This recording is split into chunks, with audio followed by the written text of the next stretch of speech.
고시원 생활 2달 차, 끝나지 않는 싸움. 고시원의 작은 방 창밖으로 빛이 희미하게 들어왔다. 습기찬 벽지 냄새가 코끝을 찌르는 이 공간에서 산지 2달째. 나는 이 비좁은 곳이 조금은 익숙해지기 시작했다. 익숙해지는 것이 슬프면서도 다행이라고 느껴졌다. 34살의 내가 살기엔 참 처량한 현실이었지만 이제는 그것조차 감사하게 여기기로 했다. 아무튼 지붕이 있는 곳에서 잘 수 있다는 건 내 상황에서 꽤 큰 행운이었다. 그날은 저녁 아르바이트를 마치고 녹초가 된 몸을 끌고 고시원 방으로 돌아온 늦은 저녁이었다. 핸드폰 화면이 빛났다. 친구로부터의 카톡이었다. 야, 쏙술이 다시 오른다더라. 코인도 상승 시작됐다고. 이번엔 진짜 각인데? 심장이 쿵하고 뛰었다. 손끝이 가늘게 떨렸다. 투자를 그만두겠다고 다짐한 지 이제 겨우 2달이 지났는데 한순간에 유혹에 다시 흔들리고 있었다. 천천히 숨을 내쉬었다. 손이 알아서 investing.com을 클릭했고 익숙한 그래프가 나타났다. 빨간색 상승 곡선이 내 마음을 뒤흔들고 있었다. 이번이 진짜 기회인가? 한 번만 더 이번에만 잘하면 빚을 다 갚을 수 있을 텐데. 그러나 나는 머리를 세게 흔들었다. 아냐? 다시 돌아가면 안 돼. 이를 악물고 앱을 닫았다. 내 선택이 옳았을까? 순간적인 아쉬움이 몰려왔다.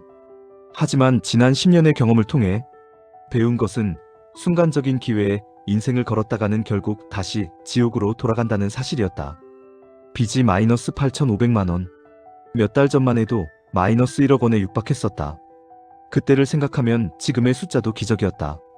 지난달에는 극단적인 절약으로 버텼다.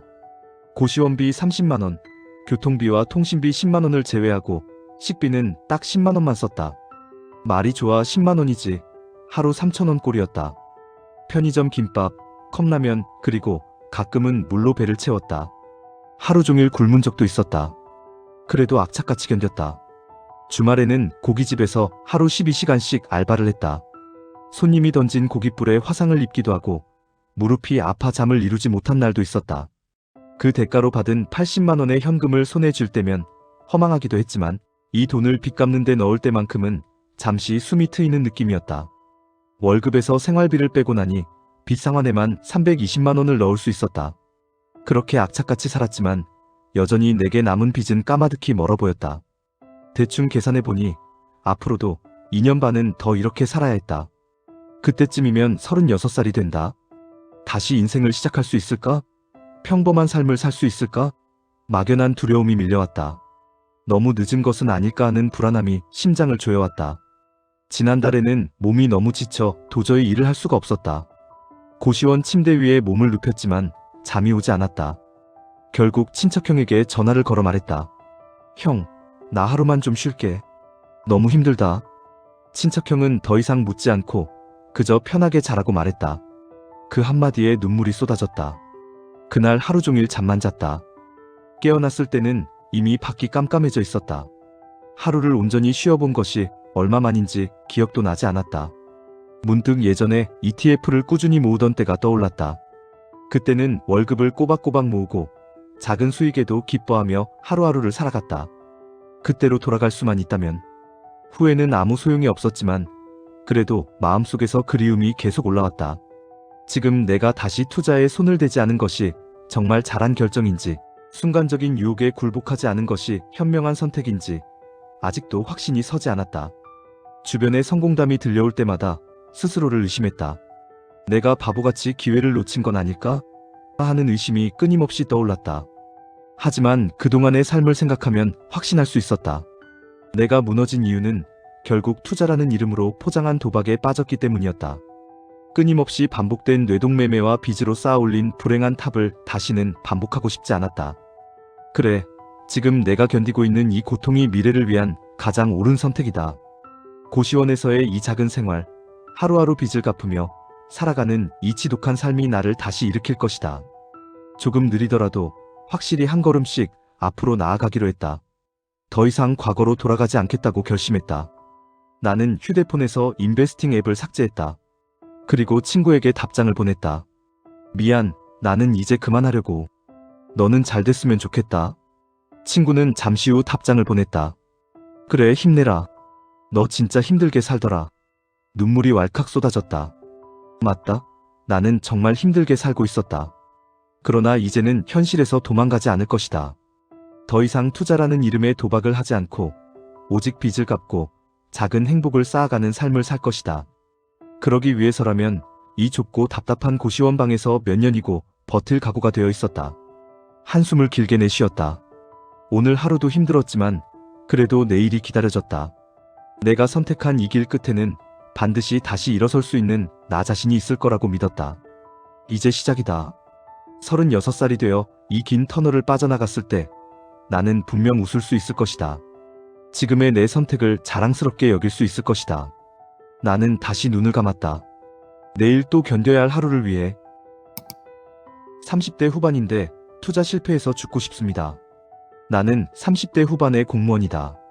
누군가는 안정적이고 부러운 삶을 살고 있다고 생각할 수도 있겠지만 나는 지금 절망과 죄책감 그리고 스스로를 향한 끝없는 원망의 벼랑 끝에 서 있다. 몇 년 전 나는 평범한 회사원으로서 하루하루 성실히 살아가던 중 주변 사람들로부터 들려오는 투자 성공 이야기에 솔깃했다. 요즘 주식으로 얼마 벌었다더라. 코인으로 인생 역전했다더라. 하는 달콤한 소리들이 나의 귀를 계속 자극했다. 한 달에 몇백만 원씩 모아도 큰 부자가 되기 어렵다는 현실을 잘 알고 있었지만 그래도 남들처럼 한 번쯤 제대로 도전해보고 싶었다. 나라고 못할 이유는 없지 않나? 라는 생각이 들었다. 처음엔 소액으로 주식을 시작했다. 몇십만 원으로 시작한 투자는 운이 좋게도 빠르게 수익을 냈다. 그때가 문제였다. 초심자의 행운에 속아 투자에 대한 자신감이 과해졌고 다음 단계로 해외 선물 시장으로 뛰어들었다. 그 시장은 처음엔 친절하게 나를 맞이하는 듯했다. 매일 작은 돈이라도 수익이 났고 이 정도면 정말로 인생이 바뀔 수 있겠다는 착각에 빠졌다. 하지만 착각은 얼마 가지 않았다. 해외 선물 시장의 높은 레버리지는 위험이자 독이었다. 한 번의 판단 실수가 엄청난 손실로 이어졌고 나는 그 손실을 만회하겠다는 생각에 더 큰 레버리지를 사용하며 점점 더 깊은 수렁으로 빠져들었다. 어느 순간부터는 투자가 아니라 도박이었다. 코인 투자까지 시작하며 손실 규모는 눈덩이처럼 커졌고 정신을 차렸을 땐 내가 평생 성실히 모은 1억 원이 흔적도 없이 사라져 있었다. 더 큰 문제는 거기서 멈추지 못했다는 점이었다. 나는 패닉에 빠졌다. 반드시 원금을 회복해야 한다는 강박관념이 내 눈을 멀게 했다. 결국 빚을 내서라도 복구해보자는 절박함으로 추가 자금을 끌어왔다. 딱 이번 한 번만 제대로 해서 복구하면 된다라는 생각은 모든 도박꾼의 전형적인 사고방식이었다. 그렇게 빚까지 끌어쓴 5천만 원마저 짧은 시간 안에 공기처럼 날려버렸다. 내 인생에서 가장 끔찍한 시간이었다. 모든 것을 잃은 지금에서야 냉정히 되돌아보니 내가 무너진 결정적인 이유는 손절을 하지 못했기 때문이었다. 단 한 번만이라도 냉정하게 손절을 했다면 이렇게까지 무너지지는 않았을 것이다. 하지만 나는 결코 그러지 못했다. 조금만 기다리면 반등하겠지. 여기서 손절하면 끝장이다라는 말도 안 되는 희망에 매달렸고 결국 그 희망은 나를 파멸로 끌고 갔다. 이 모든 사실을 여자친구에게 말해야 한다는 생각은 정말 죽고 싶을 만큼 고통스러웠다. 결혼 이야기가 나올 만큼 진지한 관계였던 그녀에게 내가 줄 수 있는 것은 고작 빚과 불안한 미래뿐이었다. 그래서 나는 마침내 그녀에게 진실을 말했다. 미안해. 사실 투자로 모든 걸 잃었어. 빚까지 생겼고 너를 이렇게 힘들게 할 수 없어. 헤어지자. 그 말을 하는 순간 그녀의 얼굴이 하얗게 변하며 충격에 빠진 모습이 아직도 생생하게 남아있다. 그녀는 아무 말도 하지 않았다. 울지도 화를 내지도 않고 그저 가만히 나를 바라보았다. 그 침묵이 내 가슴을 더 깊이 찢었다. 왜 나는 가장 소중한 사람에게까지 상처를 줘야 하는가? 라는 죄책감이 몰려왔다. 지금 이 글을 쓰는 순간조차 내 눈에서는 하염없이 눈물이 흐른다. 어떻게 해서라도 시간을 돌리고 싶고 내가 이런 어리석은 선택을 하지 않기를 간절히 바란다. 하지만 이미 엎질러진 물을 담을 방법은 없다. 누군가는 말한다. 그냥 다시 일어나서 조금씩 갚아가면 된다고.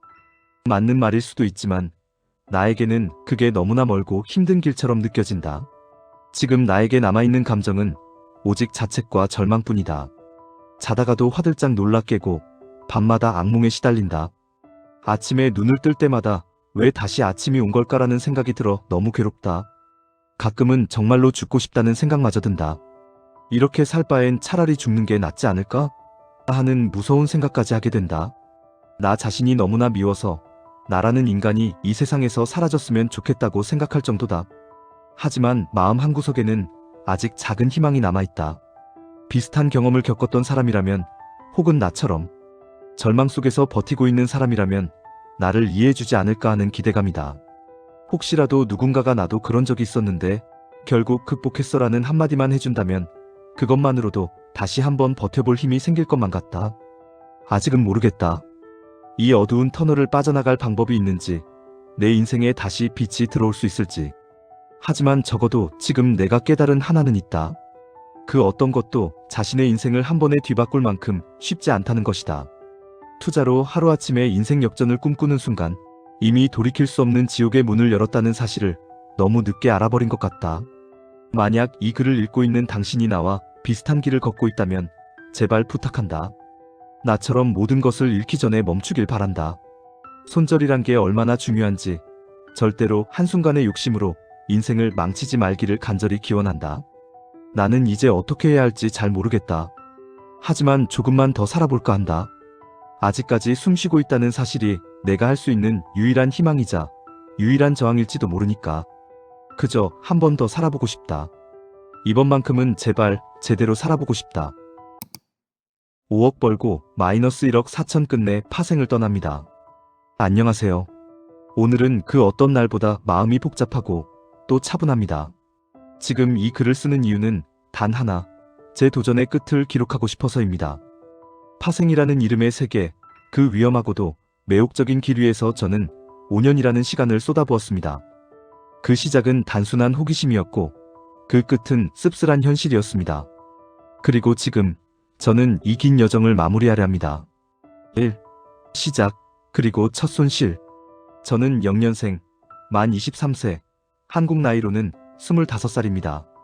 고등학교를 졸업하자마자 세상에 뛰어들었고 학창시절부터 다양한 일을 해보았습니다. 성인이 되어서는 소규모 사업을 했고 또래보다 조금은 여유로운 삶을 살았습니다. 그러다 2020년 저는 처음으로 해외 선물이라는 걸 접하게 됩니다. 지금 돌이켜보면 너무도 당연한 일이었지만 당시에는 몰랐습니다. 결과는 손실이었고 그 손실은 단지 금전적인 손실이 아니라 저의 자존감, 자아, 그리고 미래에 대한 자신감을 조금씩 갉아먹었습니다. 잠시 놓았던 이 세계, 그러나 저는 다시 돌아오고야 말았습니다. 군대 가기 전, 그리고 1억의 수익. 2021년 군대에 가기 전 저는 사업을 정리하며 큰 돈을 손에 쥐게 됩니다. 이때부터 다시 주식과 코인을 시작했습니다. 때마침 코로나라는 변수가 있었고 저는 운 좋게 약 1억 원의 수익을 얻게 됩니다. 사람들은 저를 보며 성공했다고 했고 저 또한 스스로가 대단하다고 생각했습니다. 하지만 이 모든 것이 하나의 함정이었다는 것을 저는 곧 깨닫게 됩니다. 3. 하루 만에 마이너스 8,500, 그리고 전부 손절. 해외 선물로의 복귀. 다시 시작된 그 매매는 처음엔 달콤했습니다. 계좌는 순식간에 1억이 되었고 저는 이제 됐다고 생각했죠. 그런데 바로 다음날 마이너스 8,500, 그리고 이어지는 추가 손실. 결국 계좌는 마이너스 2,000으로 마무리되었습니다. 하루 만에 꿈이 무너졌고 저는 멘탈도 무너졌습니다. 4. 군 복무 중에 절망 자살 시도. 군대에 있던 그 시절 저는 코인 선물 매도 포지션을 통해 엄청난 수익을 얻게 됩니다. 자산은 5억 원까지 올라갑니다. 하지만 그 기쁨은 단 2주 만에 산산조각 납니다. 5억 전액 손실, 원금 포함. 그날 저는 진심으로 세상을 떠날 생각을 했습니다. 군대라는 좁은 공간에서 현실을 도피할 방법도 없고 그 누구에게도 이 이야기를 할 수 없었던 저는 진심으로 목숨을 끊으려다 간신히 버텨냈습니다. 그때 제 인생에서 가장 어두운 시기였습니다. 다시 시작한 삶, 그러나 반복되는 패턴. 저녁 후 저는 진짜 열심히 일했습니다.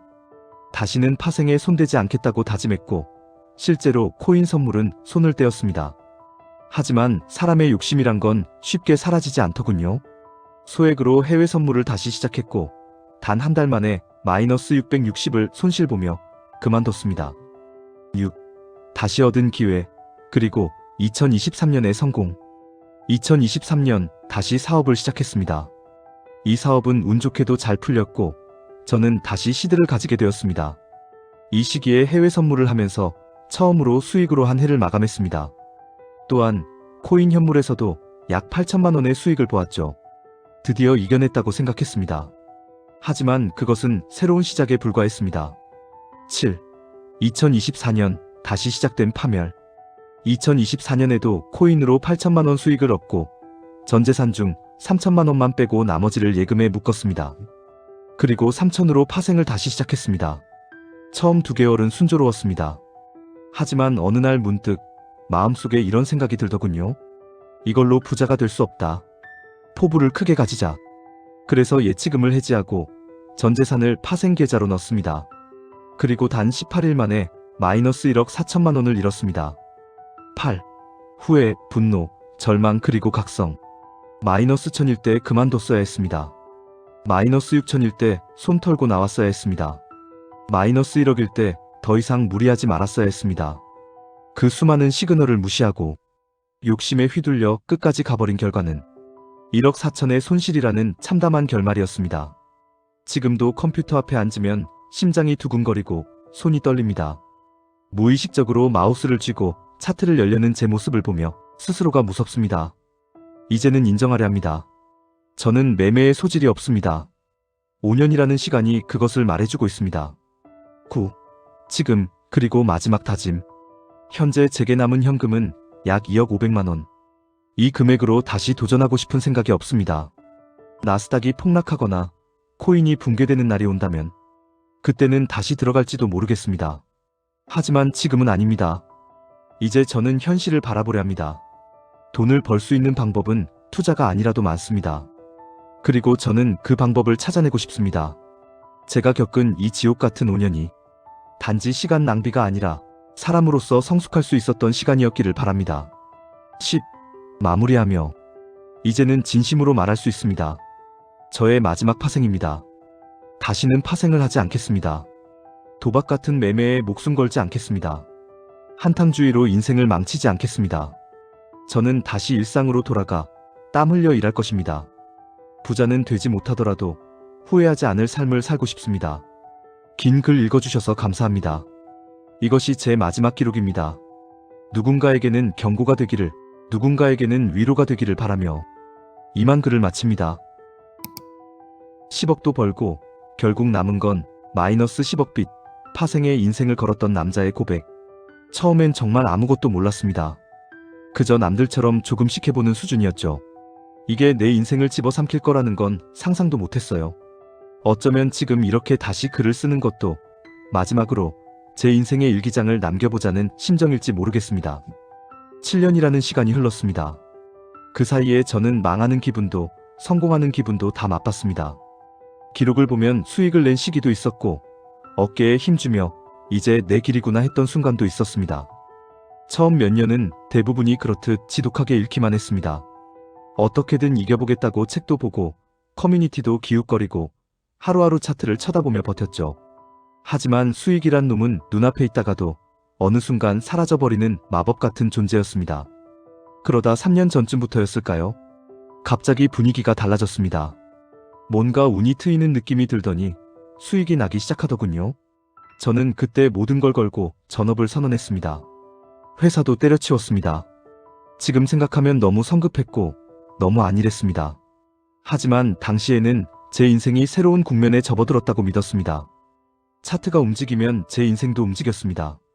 계좌 수익률이 오르면 기분도 좋아지고 손실이 나면 하루 종일 감정이 바닥을 기었습니다. 사랑도, 인간관계도, 취미도, 심지어 건강도 다 뒷전이었습니다. 오직 시장만이 제 중심이었습니다. 그렇게 2년 동안은 그래도 잘 나갔습니다.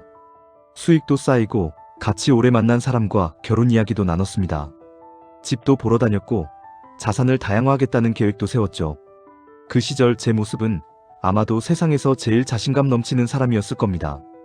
하지만 작년 중반쯤부터 상황이 급변하기 시작했습니다. 기존에 사용하던 매매 기법이 통하지 않기 시작했고 시장도 무언가 미묘하게 달라졌습니다. 초기엔 단순히 시장이 변한 거겠지 하며 넘겼지만 시간이 지날수록 제 실력에 의문이 생기기 시작했습니다. 그때가 문제였습니다. 마침 결혼도 생각해야 하고 큰 집도 사고 싶고 인생의 다음 챕터로 가기 위한 준비를 하던 시점이었는데 시장에서는 계속 손실만 나기 시작했습니다. 불안했습니다. 분노했고 원망했습니다. 답답해서 집안 물건을 집어던진 적도 있었습니다. 그 장면을 옆에서 지켜본 그녀는 처음엔 놀란 눈치였지만 점점 저를 무서워하기 시작했죠. 그래도 어떻게든 다시 해보자 싶어 매매를 멈추고 한 달 반을 쉬었습니다. 바닷가에 나가 바람도 쐬고 요리도 해보면서 마음을 다잡았습니다. 그런데 쉬면 뭐합니까? 마음 한구석은 계속 시장을 그리워하고 있었어요. 결국 다시 들어갔습니다. 이번엔 연구했던 다른 기법을 들고 갔습니다.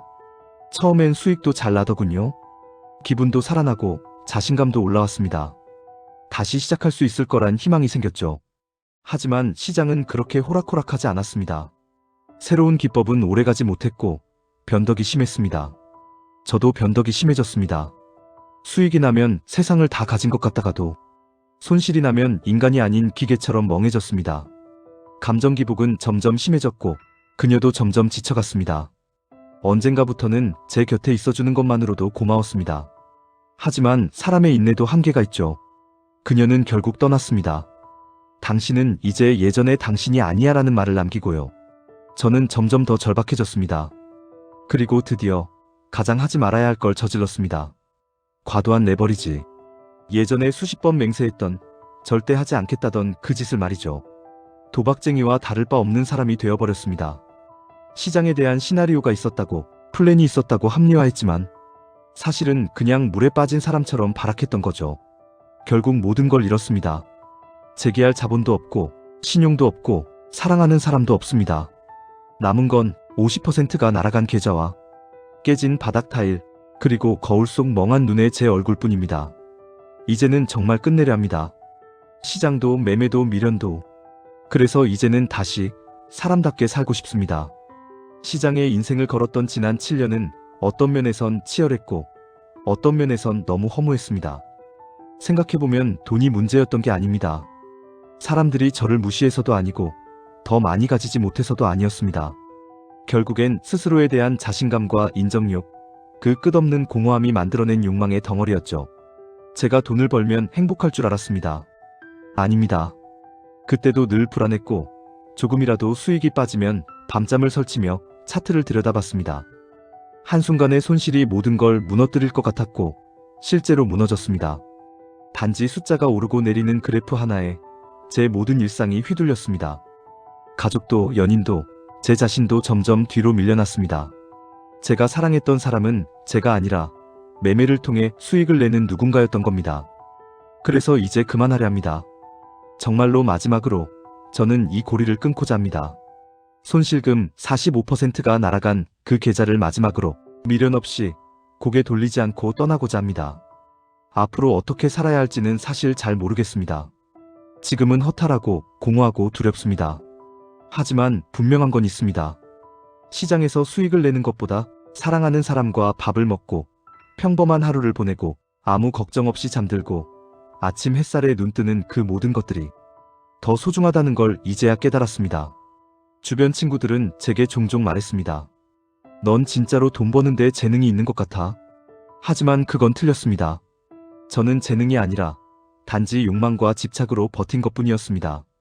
한때는 제가 모든 걸 다 이룰 수 있을 것처럼 느꼈고 시장 안에서만 존재하는 사람으로 살아가도 괜찮을 거라 믿었습니다. 하지만 이젠 압니다. 그게 인생의 전부가 아니었다는 걸요. 그녀가 저를 떠나던 날 했던 말이 생각납니다. 당신은 너무 차가워졌어. 예전엔 따뜻했는데 요즘은 그냥 차트만 바라보는 사람 같아. 그 말이 제 가슴에 박혔고 지금까지도 잊히지 않습니다. 이젠 다시 따뜻한 사람이 되고 싶습니다. 차트가 아닌 사람을 바라보고 그래프가 아닌 감정을 느끼며 이익이 아닌 시간을 쌓고 싶습니다. 다시는 과거로 돌아가지 않을 겁니다. 다시는 그런 매매를 하지 않을 겁니다.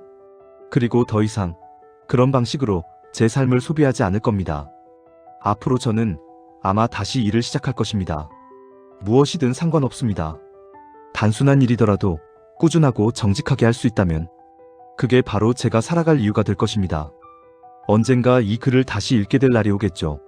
그때도 저는 흔들릴 수도 있고 다시 유혹받을 수도 있을 겁니다. 하지만 그때 이 글이 저를 다시 붙잡아 주길 바랍니다.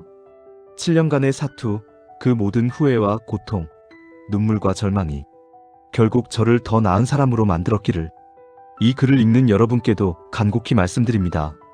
지금 혹시라도 같은 길을 걷고 있다면 혹은 그 길의 초입에 서 있다면 제발 한 번쯤은 멈춰서서 생각해 주세요.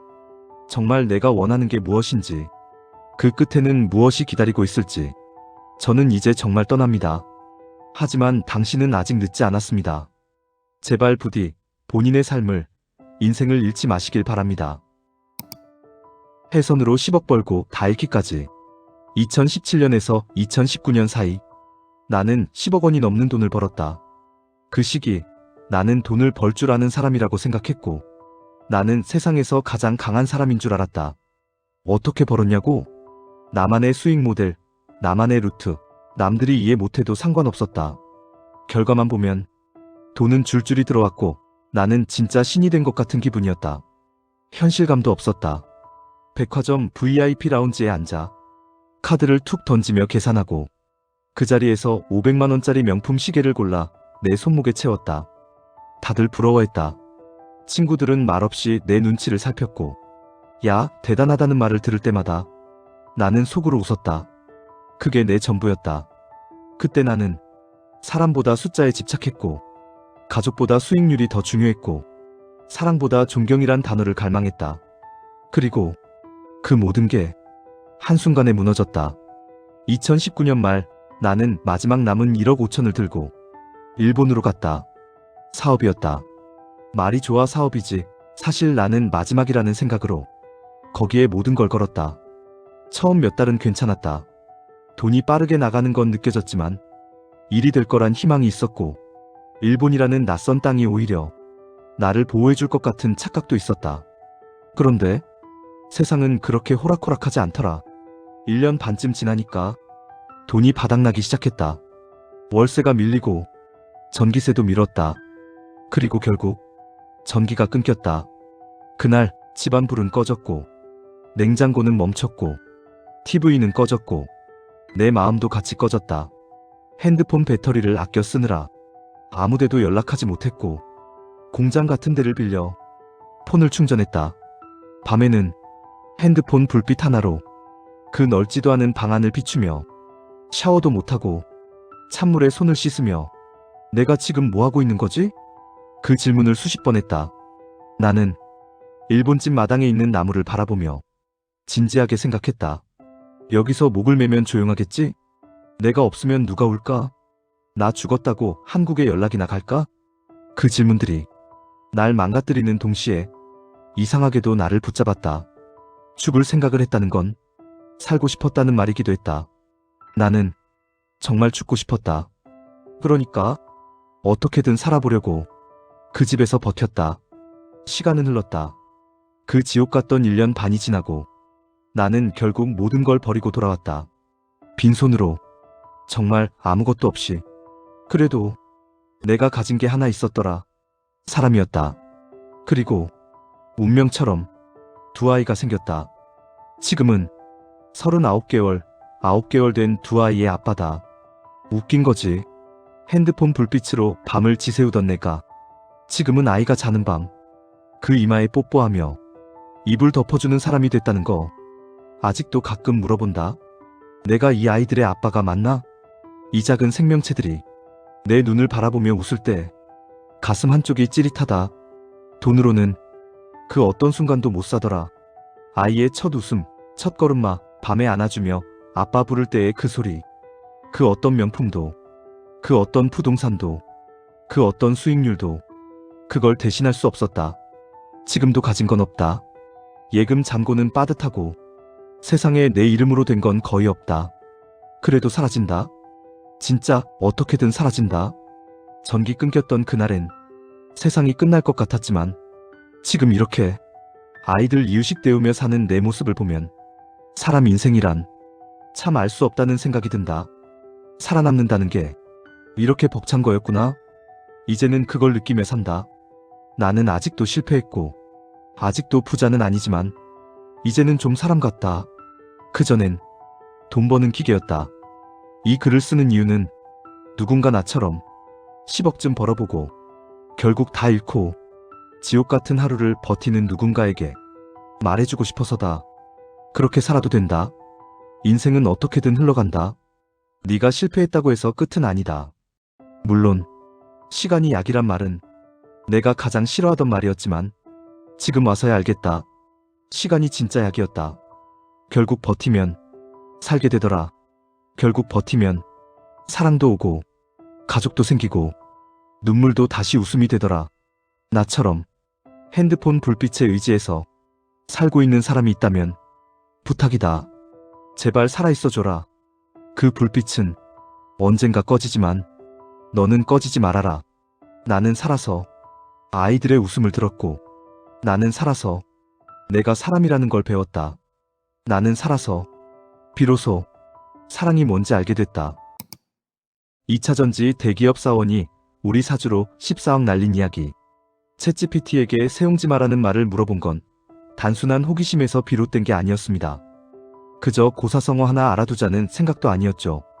그 물음의 배경에는 내 전 직장 동료, 아니 이제는 연락을 가끔 주고받는 한 형의 안타까운 사연이 있었습니다.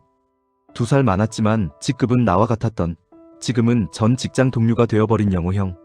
그 형에게서 어느 날 전화가 왔고 나는 그 전화 한 통으로 인해 마음이 무거워졌고 오랜 시간 머릿속을 맴도는 말이 세옹지마였습니다.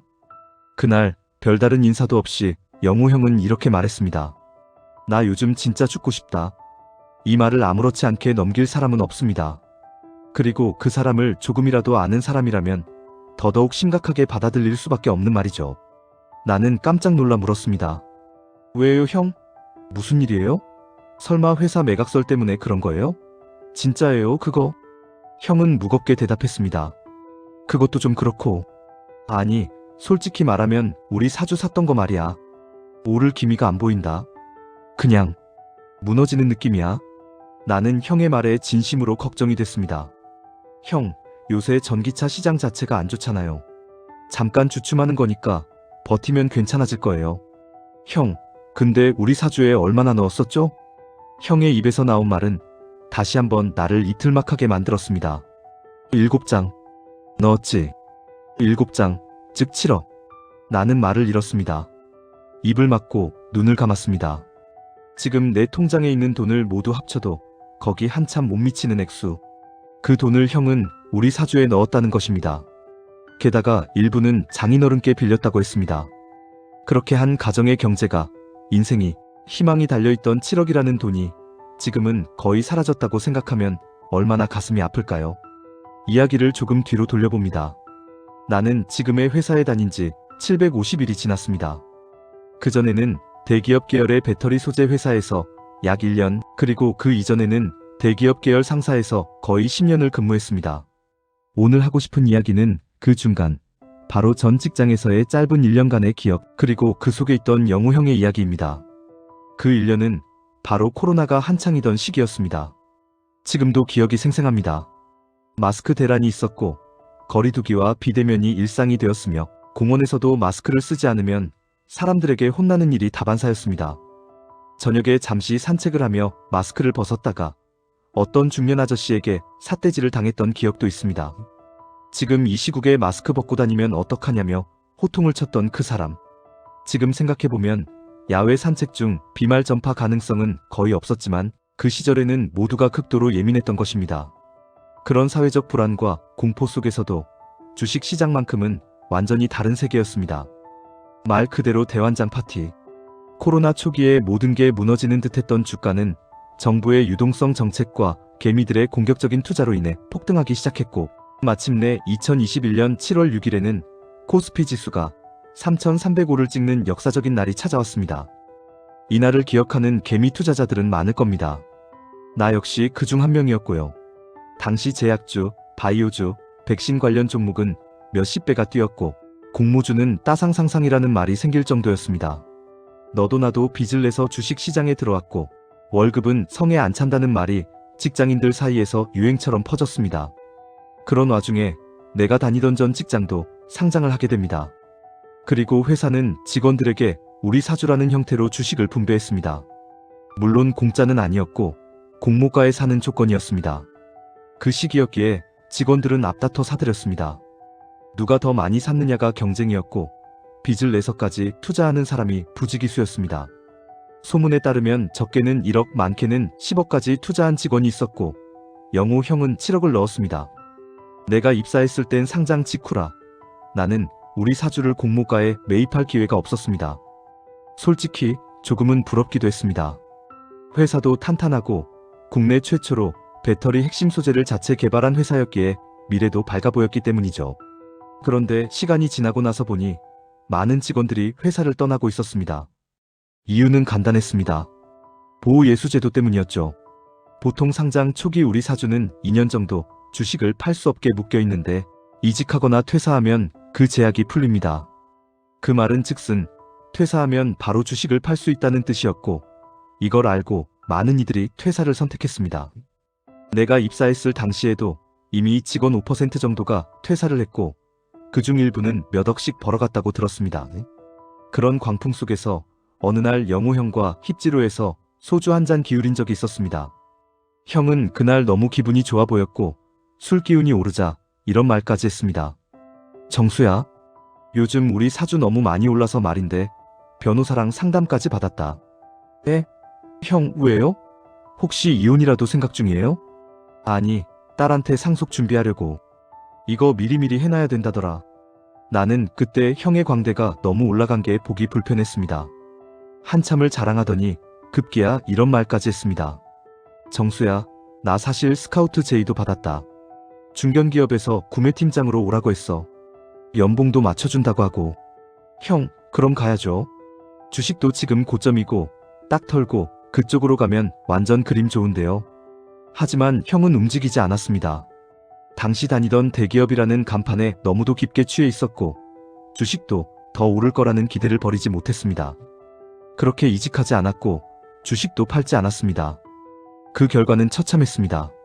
보호 예수 기간이 끝나고 많은 직원들이 한꺼번에 주식을 팔기 시작하면서 주가는 공모가 수준으로 떨어졌고 영우 형은 팔지 않았습니다. 곧 다시 오른다는 환상 속에서 말이죠. 결국 그 환상은 산산이 깨졌고 지금은 공모가 대비 60% 이상 빠졌습니다. 형이 넣었던 7억은 17억까지 올라갔지만 현재는 3억이 채 안 되는 수준으로 추락했습니다. 14억이 날아간 겁니다. 그리고 더 안타까운 건 그 주식 손실보다 형의 마음이 무너졌다는 점입니다. 요즘 형은 수면 처방약 없이는 잠도 못 잔다고 합니다. 아내와도 자주 다투고 결국 이혼 상담까지 받았다고 합니다. 한때는 너무 부러웠던 형이었고 선망의 대상이었으며 인생의 롤모델 같은 존재였던 그가 지금은 너무도 힘겨운 나날을 보내고 있습니다. 나는 그저 이렇게 말해줄 수밖에 없었습니다. 형, 지금은 정말 힘들겠지만 형수님 잘 다독이고 버텨야 해요. 지나고 보면 또 이 시간도 언젠가 세옹지마였다는 걸 알게 될 거예요. 그러니까 세옹지마. 좋은 일이 나쁜 일로, 나쁜 일이 좋은 일로 바뀌는 인생의 아이러니. 이 말은 참으로 많은 의미를 내포하고 있습니다. 영우 형의 이야기를 통해 나는 그 말을 온몸으로 다시 체험하게 됐고 지금도 그렇게 살아가고 있습니다. 그 형의 7억이, 그 17억이, 지금의 3억이 그저 숫자가 아니라 한 사람의 삶을 휘청이게 만들 수 있다는 것. 우리는 잊지 말아야 합니다. 그리고 모든 것이 좋을 때일수록 조심해야 하고 나쁠 때일수록 희망을 놓지 말아야 한다는 것. 그게 바로 진짜 세옹지마 아닐까요? 적금 깨고 코인 몰빵 인생 나락 이후 테슬라, 엔비디아 몰빵. 나는 지금도 가끔 생각한다. 도대체 그때 왜 그랬을까? 정말 그때 나는 어떤 마음으로, 어떤 심정으로 그렇게까지 했던 걸까? 주식이든 코인이든 처음 시작은 늘 그렇다. 아주 작고 가벼운 마음에서 시작된다. 그냥 한번 해볼까? 주변에서 다 하니까 나도 한번? 재미삼아? 그런데 그게 나중엔 인생 전체를 집어삼키는 괴물이 될 줄은 정말 몰랐다. 처음 주식이라는 걸 접했던 건 2000년대 후반 대학교 다닐 때였다. 어느 날 갑자기 친구가 주식 어플이라는 걸 보여주며 LG전자 주식을 샀다고 했다. 나도 그걸 보면서 호기심이 생겼고 마침 모아둔 100만 원이 있어서 나도 LG전자에 넣었다. 물론 아무것도 모른 채였다. 그냥 유명한 회사니까, 이름 들어봤으니까, 멋있어 보였으니까. 처음 며칠간은 그냥 숫자가 오르락내리락 하는 게 신기해서 들여다봤다. 그러다 마이너스가 찍히니까 마음이 불안해졌다. 바로 손절했다. 그러고는 기아차로 갈아탔다. 뭔가 자동차는 무조건 오른다던 누군가의 말에 혹해서 그렇게 기아차에 몰빵하고 조금은 오래 들고 있었던 것 같다. 배당금도 한 번인가 받았던 기억이 난다. 그런데 역시나 손실. 결국 또 손절했다. 그리고 그때 결심했다. 아, 나는 주식이랑 안 맞는구나. 그냥 이런 건 나랑 상관없는 세계다. 그렇게 주식은 내 인생에서 한동안 사라졌다. 그 다음은 2017년이었다. 직장 3년 차쯤이었고 회사 동료들이 점심시간만 되면 코인 얘기를 하기 시작했다. 야, 이더가 20만원에서 지금 40만원이야. 비트로 1000만원 벌었다. 리플? 그거는 조만간 떡상할 거야. 처음엔 그냥 한 귀로 듣고 한 귀로 흘렸지만 시간이 지나고 보니 어느새 나만 빼고 다 돈을 벌고 있는 듯한 느낌이 들었다. 특히나 같이 입사한 동기가 1000만원 넘게 벌었다는 얘기를 들었을 땐 속이 뒤집혔다. 왜 나는 가만히 있었을까? 왜 그 기회를 안 잡았을까? 고민이 깊어졌다. 그러다 결국 2017년 12월쯤이었나? 비트코인을 소액으로 사봤다. 처음엔 50만원 정도 들어갔던 것 같고 얼마 안 있어 30만원 정도 수익이 났다. 그 30만원이 마치 내게 지금 큰돈 넣어도 된다고 속삭이는 듯 했다. 결국 2018년 1월 그때까지 거의 3천만원 정도 모았던 적금을 깼다. 진짜 큰 결심이었다. 부모님도 모르게 아무한테도 말하지 않고 조용히 적금을 해지하고 그 돈으로 이더리움을 샀다. 그리고 며칠 뒤 박상기 장관의 코인 규제 발언이 터졌다. 시장은 패닉이었고 코인은 순식간에 폭락했다. 나는 그때 처음으로 진짜 패닉이라는 걸 몸으로 느꼈다. 하루에 수백만 원이 사라지고 반등이 있을 거라는 희망을 품고 하루하루 차트를 들여다보다가 결국 손절했다. 내 3천만 원은 거의 반토막이 났고 나는 처음으로 내가 왜 이런 선택을 했는지 후회하기 시작했다. 하지만 그 후회는 오래가지 않았다. 아니, 내 머리는 후회하고 있었지만 내 마음은 멈추질 못했다. 2018년 봄, 직장에서의 스트레스는 극에 달했고 자꾸만 이런 생각이 들었다. 돈만 있으면 이 일 안 해도 되는데? 그 생각이 꼬리를 물었다. 그러다 또다시 코인판에 발을 들이게 된다. 이젠 그냥 거래소가 아니라 코인판 커뮤니티를 뒤지기 시작했다. 거기서 우연히 어떤 글을 보고 후옵이란 거래소를 알게 됐고 거기서 CNN이라는 이름도 처음 들어보는 코인을 발견했다. 웃기지 않나? 내가 그 코인이 뭐 하는지도 몰랐다. 백서? 기술력? 커뮤니티 활동? 아무것도 몰랐다. 그냥 가격이 움직이고 있었고 거래량이 있었고 무엇보다 이거 지금 사면 2배 간다는 글이 보였던 것뿐이다. 그때부터 나는 정말 미쳐 있었다. 해주겔, 잡주겔, 코인겔 어디든 들어가서 뭔가 오를 만한 코인을 찾았다. 그러던 어느 날 갑자기 무언가에 홀린 듯이 행동했다. 카카오뱅크에서 3천만 원 대출을 받고 내가 가지고 있던 돈까지 싹 끌어모아서 6천만 원을 CNN이란 코인에 몰빵했다. 말도 안 되는 금액이었다. 그날 밤 처음으로 내가 무슨 짓을 한 건지 실감했다. 그런데 다음날 아침 눈을 뜨자마자 확인해본 코인 가격이 무려 2천만 원이 올랐다는 것을 알게 됐을 때 심장이 터질 듯 뛰었다. 정말 되는구나. 진짜 이런 게 현실이구나. 설레는 마음으로 출근했고 세상이 다르게 보였다. 그런데 그 꿈은 오래가지 않았다. 하루, 이틀, 3일 코인은 다시 내려가기 시작했고 나는 점점 불안에 휩싸였다. 며칠을 버텨봤지만 결국 손절.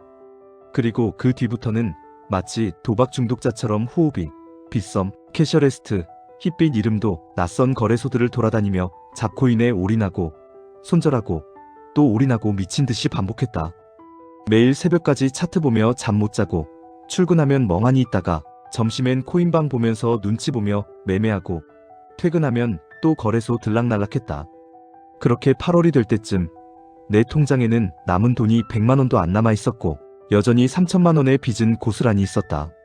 이때는 정말 정신적으로 무너졌던 시기였다. 하루에도 수십 번씩 회사 때려치고 싶었고 그냥 다 놓고 싶었다. 이렇게 살 바엔 차라리라는 극단적인 생각도 수없이 들었다. 세상에 혼자 남겨진 기분, 누구에게도 이 이야기를 할 수 없는 고립감, 너무나도 괴로웠다.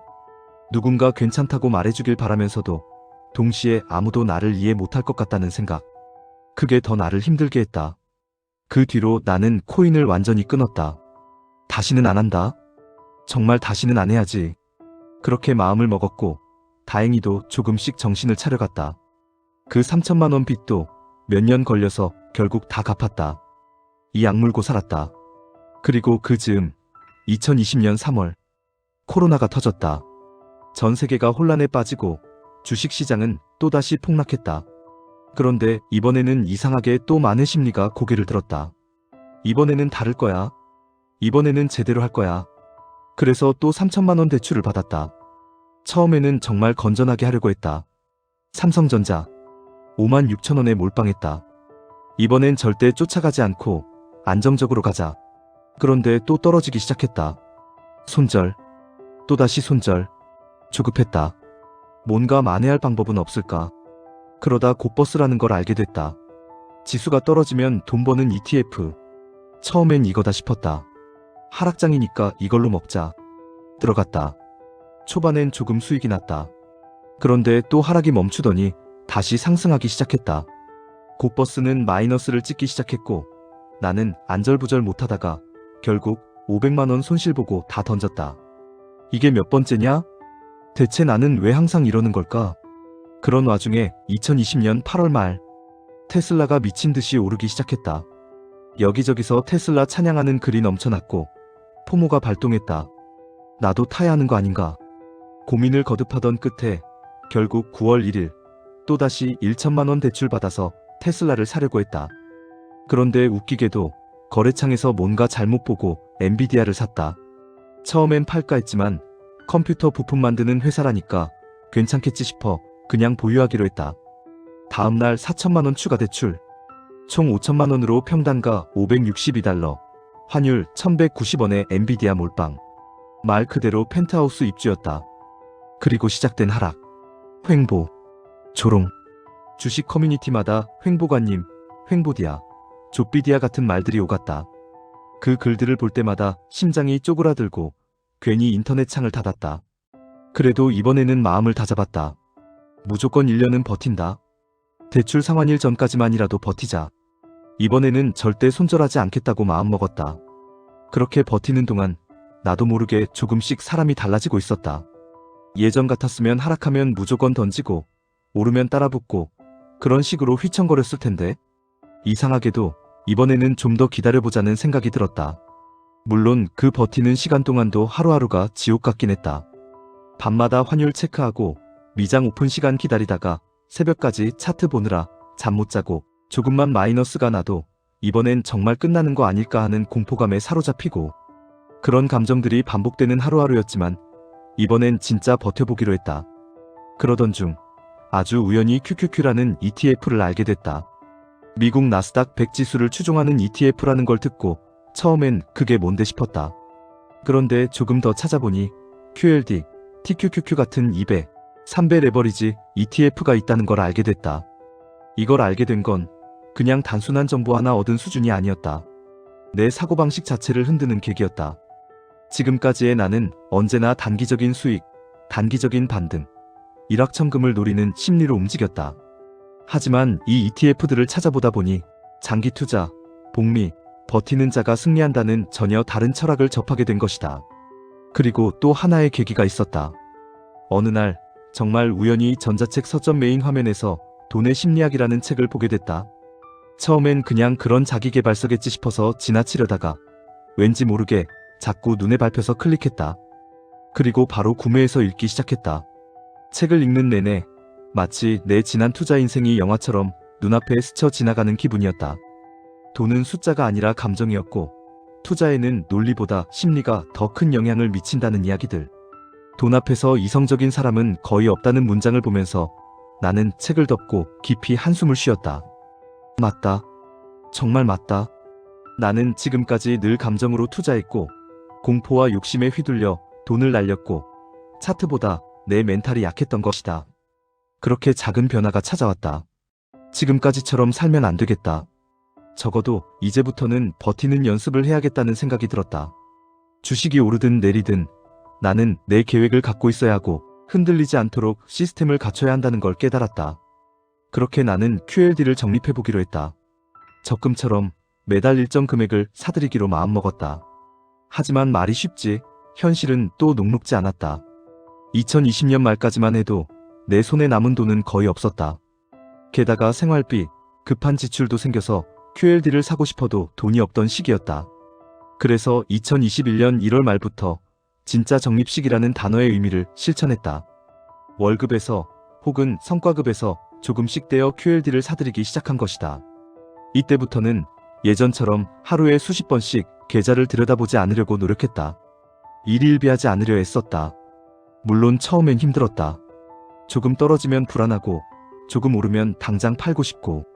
하지만 그럴 때마다 돈의 심리학 책을 다시 펼쳐봤다. 버티는 게 이기는 것이다. 장기 투자는 시간이 줄 수 있는 복리의 선물이다. 그런 문장들을 마음속에 새기며 시간을 보내기 시작했다. 그리고 놀랍게도 그렇게 몇 달이 지나자 계좌에 처음으로 의미 있는 수익이라는 것이 찍히기 시작했다. 물론 수익률은 높지 않았다. 예전에 코인할 때처럼 몇 배가 났다든가 대박이 터졌다든가 하는 건 아니었다. 하지만 이번 수익은 달랐다. 이건 운이 아니라 계획에서 비롯된 수익이었다. 조급하지 않았고 욕심 부리지 않았고 원칙을 지켰기 때문에 생긴 결과였다. 그게 내게 정말 큰 의미였다. 처음으로 돈을 버는 맛이 아니라 돈을 관리하고 지키는 맛을 알게 됐다. 그리고 동시에 내가 그동안 얼마나 감정적이고 충동적이고 조급했는지를 돌아볼 수 있었다. 여전히 내 투자 인생은 성공적이라고 할 순 없다. 지금까지 잃은 돈을 다 만회하려면 멀었다. 엔비디아도 아직 갖고 있고 그 수익도 아직 완전한 플러스는 아니다. 그래도 예전 같았으면 진작에 손절했을 텐데 이제는 아니다. 나는 지금 내 삶에서 처음으로 버틴다는 개념을 실천하고 있다. 그리고 그 버팀의 근간에는 ETF라는 개념과 돈의 심리학이 있었다. 지금 생각해보면 나는 실패하기 위해 투자했던 사람이었다. 수익이 나면 들뜨고 손실이 나면 절망했다. 기회를 봤다기보단 분위기에 휩쓸렸고 계획이 있어서 들어간 게 아니라 불안감과 조급함을 견디지 못해 들어갔다. 그래서 실패는 당연한 수순이었는지도 모른다. 그 당시에 나는 내가 이걸 왜 사고 있는지조차 제대로 설명 못했었다. 남들이 오르니까 나도 사야 한다는 심리. 이른바 FOMO. 그 감정에 수백, 수천만 원이 날아갔고 그게 반복될 때마다 나라는 사람은 점점 피폐해져 갔다. 나는 내 과거에 흔들리던 모습을 아직도 생생하게 기억한다. 코인 커뮤니티에서 글 하나 올라올 때마다 심장이 뛰었고 100배 간다는 낚시에 밤새도록 거래소에 틀어박혀 차트만 보던 내 모습. 커피 한 잔 살 돈이 없으면서도 코인에 몇백만 원은 아무렇지 않게 때려 넣었던 미친 시절. 대출 앱을 깔고 한도 확인하는 게 일상이었던 때. 점점 나는 사람 같지 않은 삶을 살고 있었다. 직장에선 멍한 얼굴로 자리에 앉아만 있었고 밤에는 불면증과 공황 증세까지 왔다. 그래도 멈추지 못했다. 그렇게 살아온 시간, 그게 3년이 넘는다. 그런 내게 처음으로 변화가 온 건 아이러니하게도 버티자는 생각을 하면서부터였다. QLD를 알게 되고 ETF라는 개념을 알고 나서 한탕이 아니라 시간을 내 편으로 만들어야겠다는 발상이 생겼다. 그리고 그 생각을 지탱해준 건 돈의 심리학이었다. 나는 지금도 가끔씩 그 책을 꺼내 읽는다. 단순히 좋은 문장을 넘기기 위함이 아니라 그때 그 감정을 다시 떠올리기 위해서다. 내가 얼마나 바닥까지 무너졌는지, 얼마나 많은 걸 잃었는지, 그리고 다시는 그런 바보 같은 실수를 반복하지 않기 위해서다. 지금의 나는 여전히 돈이 많은 사람은 아니다. 투자로 부자가 된 것도 아니다. 하지만 과거와는 다른 마음으로 하루를 살아간다. 욕심이 생길 때는 오히려 더 천천히 움직인다. 무언가 오르기 시작했다는 소문이 들려오면 거기서 한 발짝 물러서서 나 자신에게 묻는다. 정말 이건 너만 알고 있는 정보야? 너는 이걸 왜 하려고 하는 거야? 그렇게 나 자신과 대화할 줄 아는 능력이 생긴 거다. 그리고 무엇보다도 버티는 힘이 생겼다. 주식이 오르지 않아도 초조하지 않고 떨어져도 감정적으로 움직이지 않으려고 한다. 물론 완전히 극복한 건 아니다. 나도 사람이기에 때로는 흔들린다. 누가 대박났다는 글을 보면 부럽고 포모도 다시 고개를 들 때가 있다 하지만 그럴 때마다 내 통장 잔고보다 먼저 내 감정을 들여다보려고 한다. 지금의 나는 안전한가? 또 불안해서 뭔가를 하려는 건 아닌가? 그런 감정 체크 하나하나가 내 투자를 더 건강하게 만들고 있다. 나는 오늘도 QLD를 적립하고 엔비디아도 아직 들고 있다. 수익률은 매일 오르락내리락 하지만 나는 이제 예전처럼 휘둘리지 않는다. 만약 엔비디아가 다시 떨어진다면 그건 나의 계획과 원칙 안에서 대응할 일이지 공포와 패닉 속에서 손절할 일이 아니다. 나는 그걸 알게 되었다. 그리고 그것이야말로 지금까지의 내 인생에서 가장 큰 투자 수익이다. 혹시 이 영상을 보는 당신이 지금 나처럼 멘탈이 나간 상태라면, 지금 투자로 너무 많은 걸 잃고 있다면 정말 이 말을 꼭 전하고 싶다. 진짜 중요한 건 돈이 아니다. 당신의 감정, 당신의 삶, 당신의 시간, 그리고 당신 자신이 훨씬 더 소중하다. 돈은 다시 벌 수 있지만 멘탈이 무너지면 아무것도 할 수 없다. 나는 그걸 몸으로 배웠다. 주식, 코인, ETF, 어떤 자산도 결국은 내 마음의 반영일 뿐이다. 지금 이 순간에도 누군가는 나처럼 적금을 깨고 대출을 받고 몰빵을 고민하고 있을지도 모른다. 그 마음이 얼마나 절박하고 간절하고 동시에 두렵고 무모한지도 안다. 그래서 단호하게 말하고 싶다. 잠깐 멈춰라. 그리고 네가 지금 뭘 하고 있는 건지 생각해라. 주식은 도망가지 않는다. 코인도 ETF도 내일도 있다. 하지만 당신의 지금 이 순간은 다시 오지 않는다. 나는 실패했지만 그 실패 덕분에 내가 얼마나 약한지 알게 되었고 그 약함을 인정하는 순간 조금씩 강해질 수 있었다. 이제는 실패가 두렵지 않다. 실패를 두려워하기보다 감정에 휘둘려 나를 잃는 것이 더 무섭다. 그래서 오늘도 나는 다짐한다. 내가 선택한 투자 방식 안에서 절대 욕심내지 않고 무너지지 않고 그저 꾸준히 가겠다고. 나처럼 상처와 아픔으로 얼룩진 투자 인생을 살아온 사람이라면 꼭 한번 돈의 심리학을 읽어보길 바란다.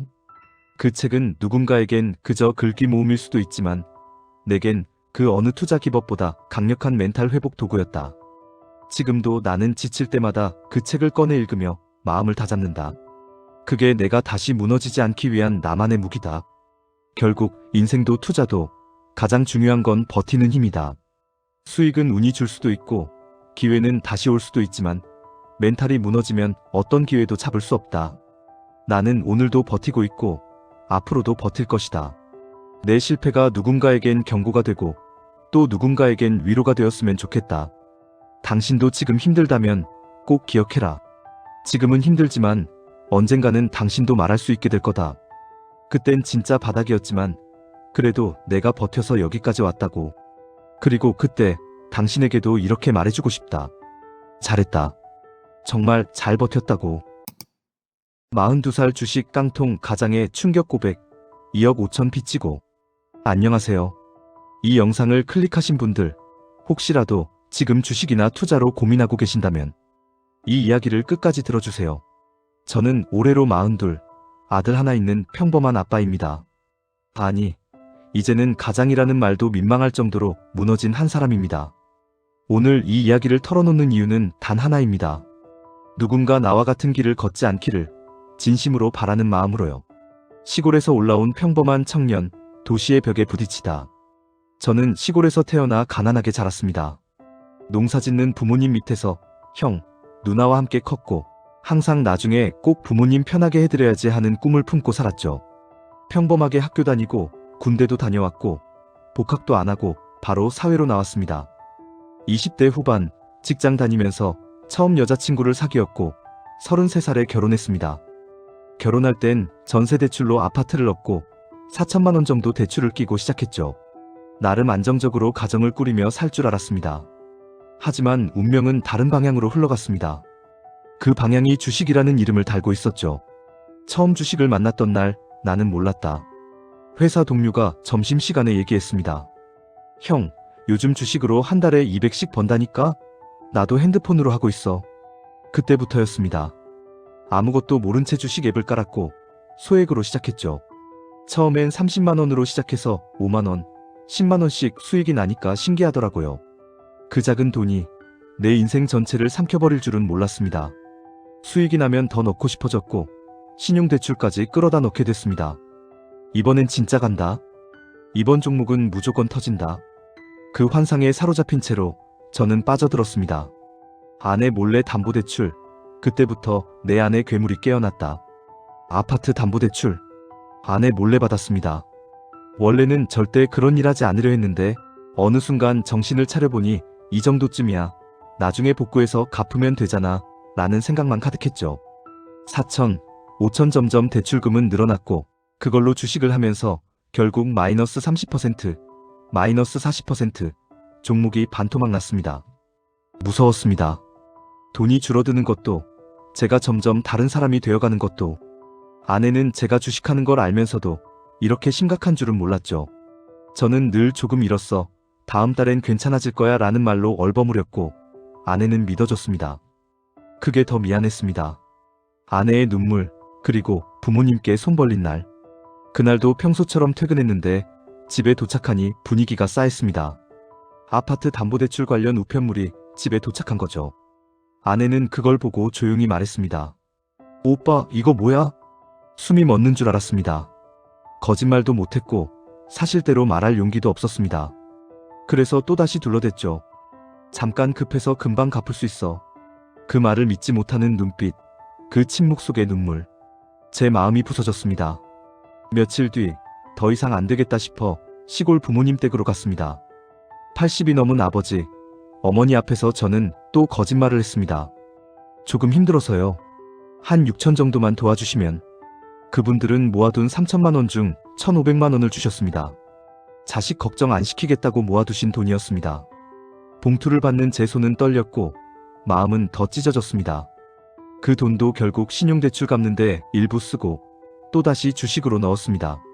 수익은커녕 결국 다음 달 대출금으로 다 사라졌습니다.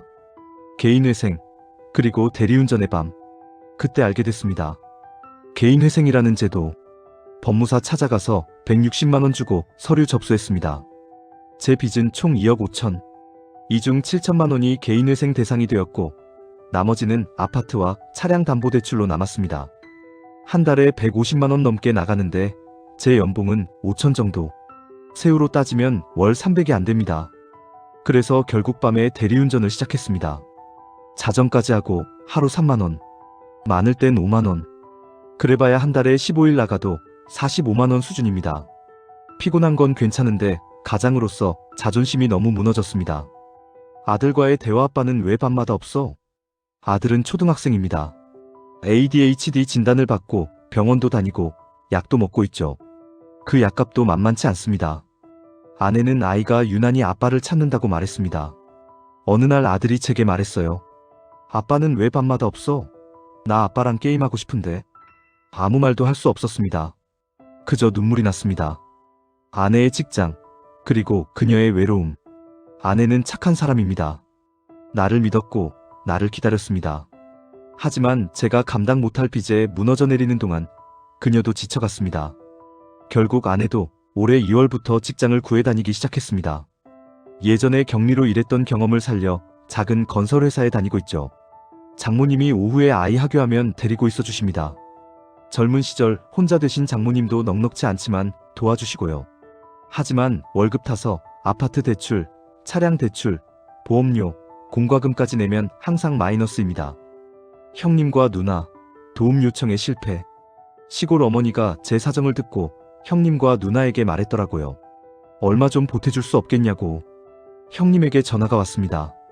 야, 네가 왜 그렇게 바보같이 주식을 하냐?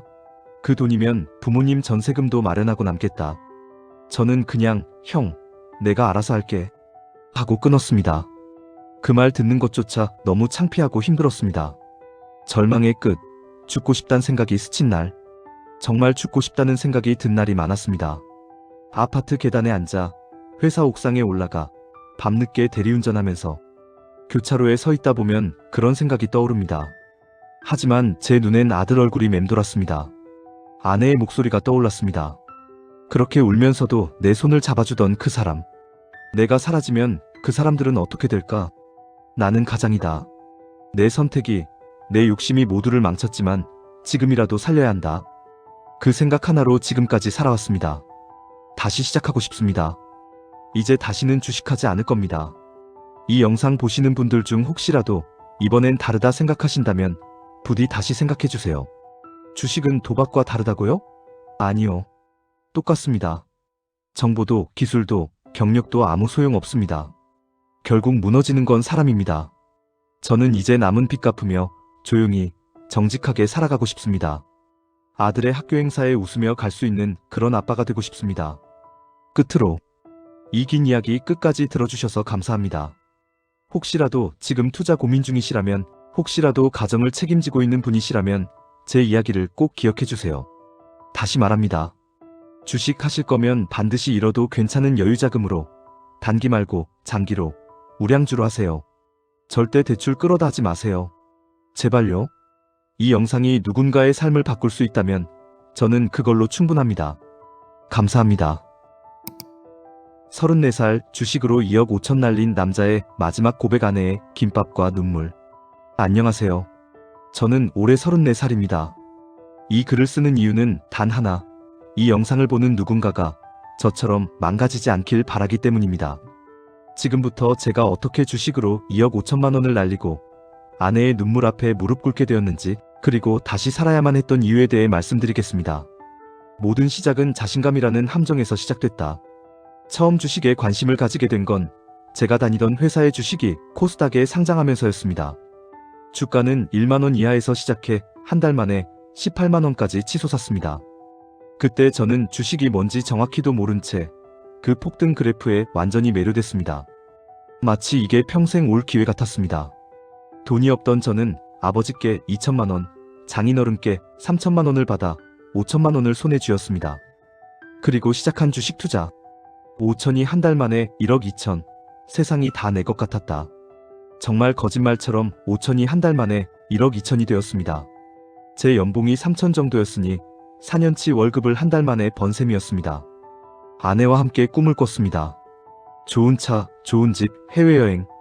친구들은 부러움에 가득 찬 눈으로 저를 봤고 저는 그게 너무나도 기분 좋았습니다. 하지만 그 모든 건 거대한 착각이었다. 수익이 나면 더 벌 수 있다는 욕심이 생기고 손실이 나면 금방 회복될 거야 라는 망상이 생깁니다. 제 문제는 딱 거기서 시작됐습니다. 하루에 50만 원, 100만 원씩 잃기 시작했습니다. 하지만 그것도 많은 금액은 아니니까 라며 무시했습니다. 결국 1억 2천은 3개월 만에 다시 5천만 원으로 줄었습니다. 무너지는 계좌, 무너지는 자존심. 그 5천으로 다시 시작했습니다. 하지만 마음속에 박힌 빨리 복구해야 한다는 조급함은 결국 더 큰 실패를 불러왔습니다. 단타, 데이 트레이딩에 손을 대며 하루에 1,000만 원씩도 잃었습니다. 결국 계좌에 남은 금액은 6만 8천 원. 그게 진짜 깡통이더군요. 그리고 찾아온 지옥 같은 시간. 말할 수 없었습니다. 아내에게는 그냥 적당히 벌고 있다고 둘러댔고 회사에선 일도 손에 잡히지 않았습니다. 주택부금 해지, 마이너스 통장, 카드론, 그렇게 또 5천만 원을 마련했습니다. 그걸로 다시 뛰어들었습니다. 그놈의 희망이 또 나를 덮쳤다. 어느 날 코스닥 한 종목에서 1,500이 4천으로 불어났습니다. 이번엔 진짜다. 그렇게 자만에 빠졌고 결국 6천까지 불렸습니다. 그리고 그날 그 종목이 부도 처리되었습니다. 정리매매. 6천이 100만 원 아래로 또다시 깡통. 자살 시나리오까지 생각했다. 그 순간 정말 많은 생각이 스쳤습니다. 종신보험 사고사 3억. 교통사고가 좋겠다는 말도 안 되는 계획까지 세웠습니다. 하지만 아침 아내가 김밥을 싸며 적어둔 메모를 봤습니다. 자기야, 걱정 마. 앞으로 벌 돈이 더 많아. 화이팅. 그 김밥에, 그 메모에 저는 무너졌습니다. 그리고 또다시 반복된 지옥. 카드 빚을 숨기며 다시 투자에 손을 댔습니다. 대규모 계약 뉴스 하나에 다시 2천을 끌어다 넣었고 며칠 만에 4천으로 만들었습니다. 욕심이 생겼고 친구에게 2천을 빌려 총 6천 몰빵했습니다. 하지만 또다시 그 종목, 하한가 직행 후 거래 정지. 정리매매. 결국 120만 원 남았습니다. 그리고 카드 빚은 다시 4천. 친구에게 진 빚은 카드론으로 돌렸습니다. 그날 아내가 조용히 말했다. 다시 말했습니다. 카드 빚이 4천이야. 미안해. 이번엔 이혼해도 돼. 아내는 조용히 눈물을 흘리며 말했습니다. 전세 빼자. 단칸방으로 가자. 나 돈 욕심 없어. 대신 나 벤츠 E클래스 꼭 한번 타보고 싶다. 그 말에 가슴이 찢어졌습니다. 전세금 빼고 연봉 갚으라고, 딸은 처갓집으로. 회사의 말에서 1년 반치 연봉을 갑을받았고 딸은 처갓집에 맡겼습니다. 비용을 줄이기 위해서였습니다. 1년 반이 넘게 월급은 제 통장을 거치지도 않았고 술값 3만원, 식비 2만원을 아내에게 탔어야 했습니다. 그렇게 지금 빚은 1억 2천 남았습니다. 그리고 지금 살아있음에 감사합니다. 지금 저는 정말 행복합니다. 딸아이의 웃음이 있고 아내는 여전히 제 옆에 있습니다. 살아있고 다시 시작할 수 있다는 것에 감사합니다. 그리고 여러분께 말씀드립니다. 주식은 돈만 잃는 게 아닙니다. 사람도 잃습니다. 관계, 마음, 미래 전부요. 조금이라도 의심이 들면 지금 멈추세요. 아직 다 잃지 않으셨다면 지금이 마지막 기회일 수 있습니다. 감사합니다. 33살 주식 실패로 빚만 마이너스 7천 인생이 리셋되었습니다. 2년 전쯤이었다. 전기차와 정책 테마가 한창 주식시장을 뜨겁게 달구던 그때 나는 내 삶에 큰 변화를 주기 위해 주식에 뛰어들었다. 다들 테슬라로 큰돈을 벌었다는 소식이 전해졌고 유튜브와 각종 주식 커뮤니티에서는 차세대 테슬라를 찾는 투자자들이 끊임없이 이야기를 나누고 있었다. 나도 그들처럼 빨리 경제적 자유를 얻고 싶었다. 결국 그 욕망이 내 인생을 뒤흔들게 될 줄은 그때는 미처 몰랐다. 내가 선택한 종목은 미국의 전기차 기업 프로테라였다. 바이든 대통령이 직접 공장을 방문하며 미래 산업의 대표주자라 극찬했던 당시의 나에겐 확신 그 자체였던 종목이었다. 뉴스를 보고 남들이 하는 말을 믿었다. 기업에 대해 제대로 된 분석 한번 하지 않았다. 심지어 그 회사의 재무 상태도 살펴보지 않은 채 유튜브 영상과 커뮤니티 글만 맹신한 채로 그렇게 나는 내 삶의 모든 희망과 가능성을 그 종목 하나에 걸어버렸다. 프로테라 주식을 사고 나서는 아예 계좌를 닫고 2년간 보지도 않았다. 장기 투자하면 언젠가 오르겠지라는 안일한 생각이었고 미래에 펼쳐질 밝은 결과만 꿈꾸며 일상의 스트레스를 견뎠다. 남들은 모두 부자가 되는데 나만 뒤처지지 않으려면 어쩔 수 없다고 스스로 합리화했다. 주식으로 성공한 사람들의 사례만 눈에 들어왔고 주식으로 실패한 수많은 사람들의 이야기는 내 눈과 귀에서 일부러 배제했다. 그리고 얼마 전 충격적인 소식이 날아왔다. 내가 모든 것을 걸었던 프로테라가 결국 파산 신청을 했다는 뉴스였다. 순간 눈앞이 깜깜해졌다. 2년 동안 내가 기다렸던 결말은 이렇게 허망하고 잔인했다. 인생에서 처음으로 극심한 절망을 맛봤다. 주식 계좌를 열어 확인한 순간 쌓아왔던 꿈과 계획이 모두 무너져버렸다. 내가 투자했던 전 재산은 모두 증발했고 남은 것은 7천만 원의 빚뿐이었다. 33, 무주택자에 가진 돈 전부를 잃었다는 현실이 받아들여지지 않았다. 방황하기 시작했다. 회사 일도 손에 잡히지 않았다. 자꾸만 내가 왜 그랬을까? 라는 후회와 자책이 머릿속을 맴돌았다. 주변 사람들에게는 부끄러워 말도 못하고 혼자 밤마다 속으로 울었다. 가족에게조차 이 사실을 털어놓을 용기가 나지 않았다. 내 미래가 이렇게 막막하고 두려울 줄은 상상도 못했다. 하지만 시간이 지나며 조금씩 정신이 들었다. 결국 나를 이렇게 만든 것은 주식도, 경제도, 정책도 아닌 내 자신의 욕심이었다는 것을 깨달았다. 내가 실패한 이유는 아주 명백했다. 제대로 된 공부도 하지 않고 남들의 말만 믿었고 내 인생의 방향을 오직 상승 하나로만 설정한 무지와 탐욕 때문이었다. 내 선택이 쓰레기였음을 인정하고 나니 비로소 뼈아프지만 진정한 반성을 하게 되었다. 지금 나는 내 인생을 다시 시작해야 할 시점에 서 있다. 아직도 하루에도 수십 번씩 마음이 흔들린다. 하지만 이젠 현실을 직면하려고 한다. 무너진 멘탈을 붙잡고 다시 앞으로 걸어나갈 준비를 해야 한다. 빚 7천만 원, 이 숫자가 여전히 버겁게 느껴지지만 내가 만든 현실이기에 반드시 내가 해결해야 한다. 이 글을 읽는 사람들에게 진심으로 전하고 싶은 말이 있다.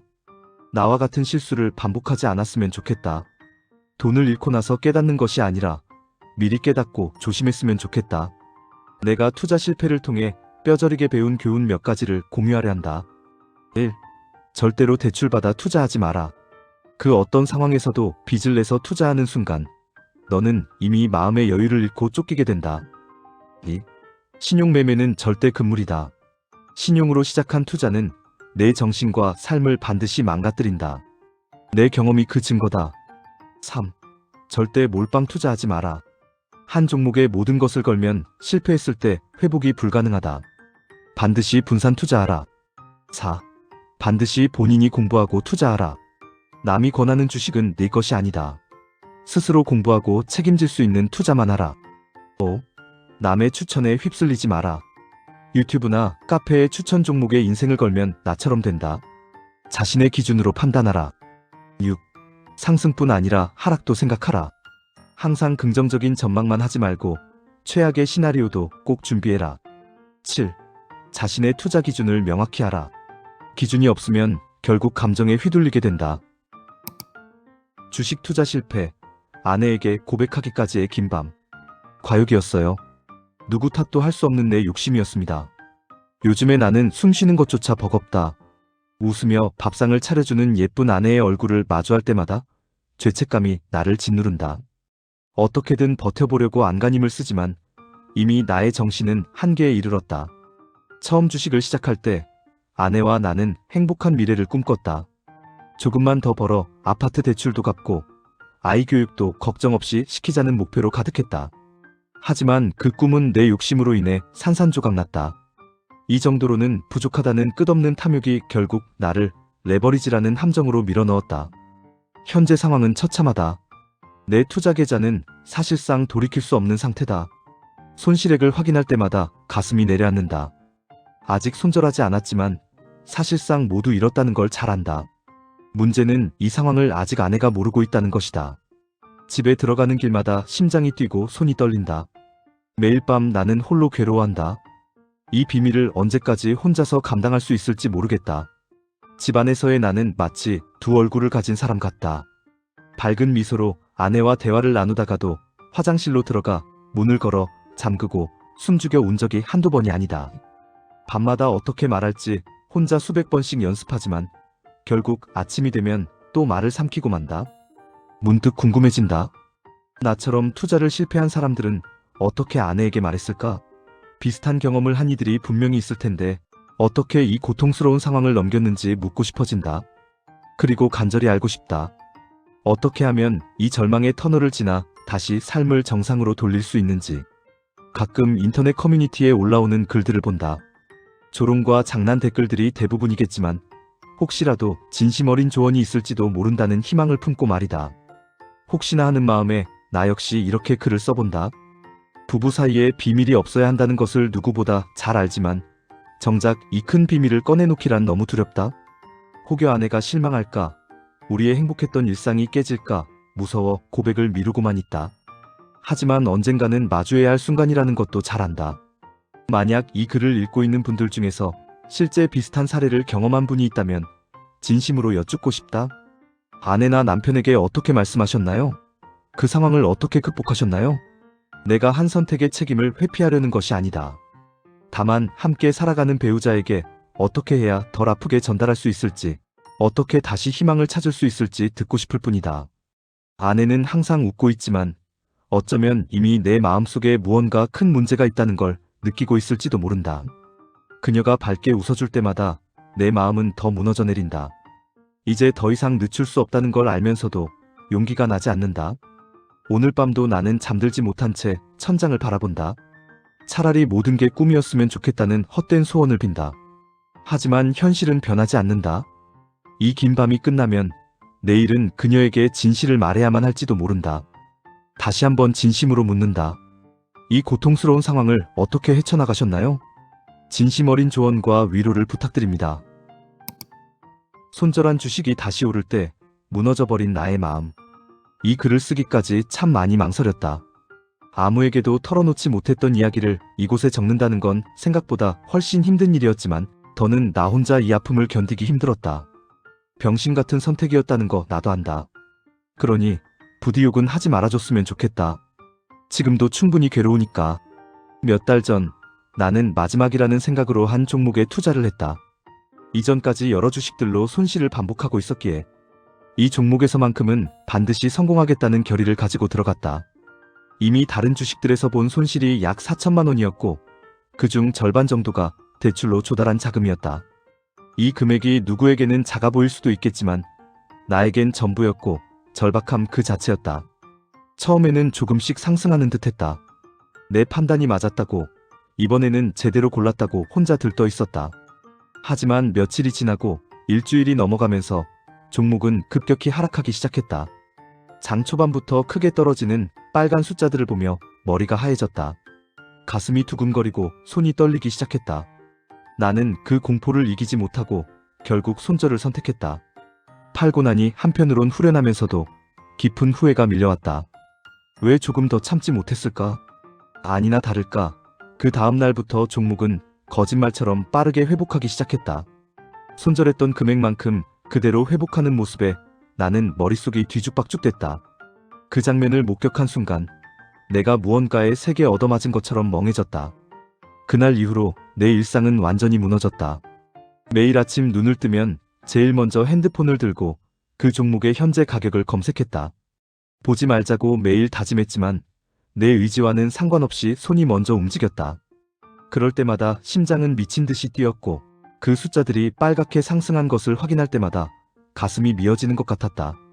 차라리 떨어져 주길 바랐다. 그러면 내가 선택한 손절이 옳았다고 스스로를 위로라도 할 수 있었을 테니까. 그런데 현실은 너무나 잔인했다. 내가 팔자마자 그 주식은 내가 투자했던 시점보다 더 높이 오르고 있었다. 스스로를 비웃기라도 하듯 내 손절이 얼마나 어리석었는지를 매일매일 되새기게 만들었다.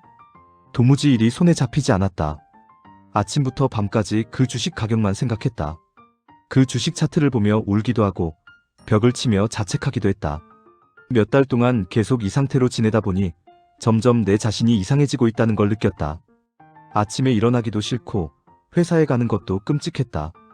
일이 손에 안 잡히니 동료나 상사의 눈치를 보게 되고 점점 업무에서도 실수를 연발했다. 그렇게 되니 내가 점점 더 초라해 보였다.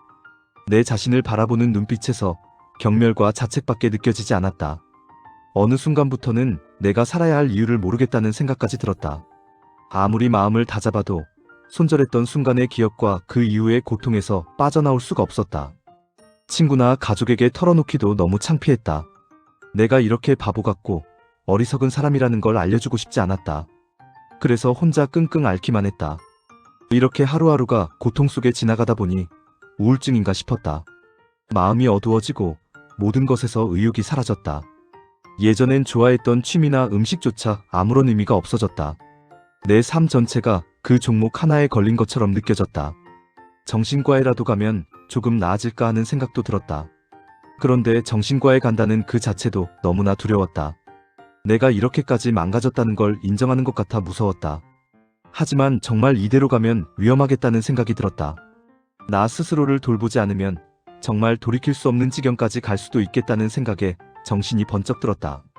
그래서 이렇게 글을 쓰게 됐다. 나와 비슷한 경험을 한 사람들에게라도 도움을 받고 싶었다.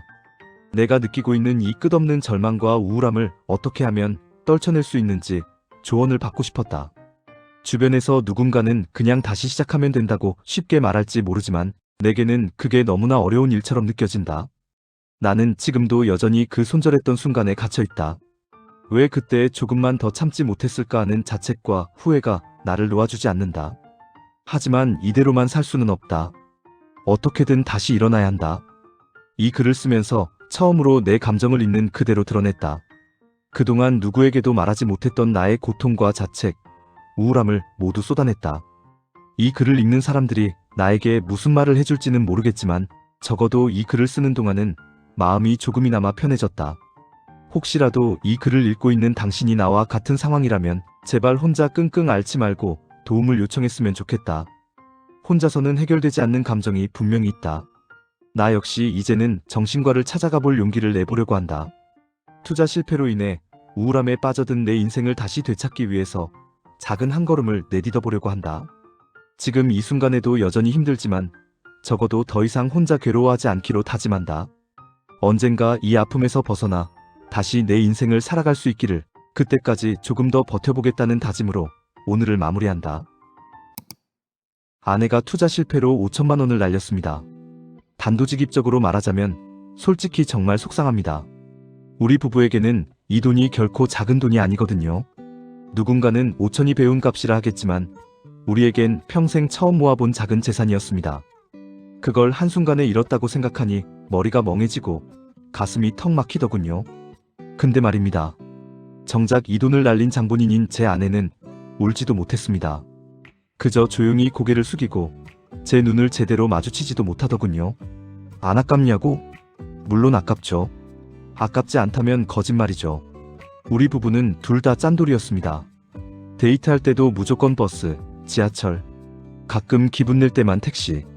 고기 먹고 싶으면 삼겹살, 여행 가도 에어비앤비에서 자고, 호텔은 결혼식 이후 신혼여행에서 처음 가봤습니다. 명품이요?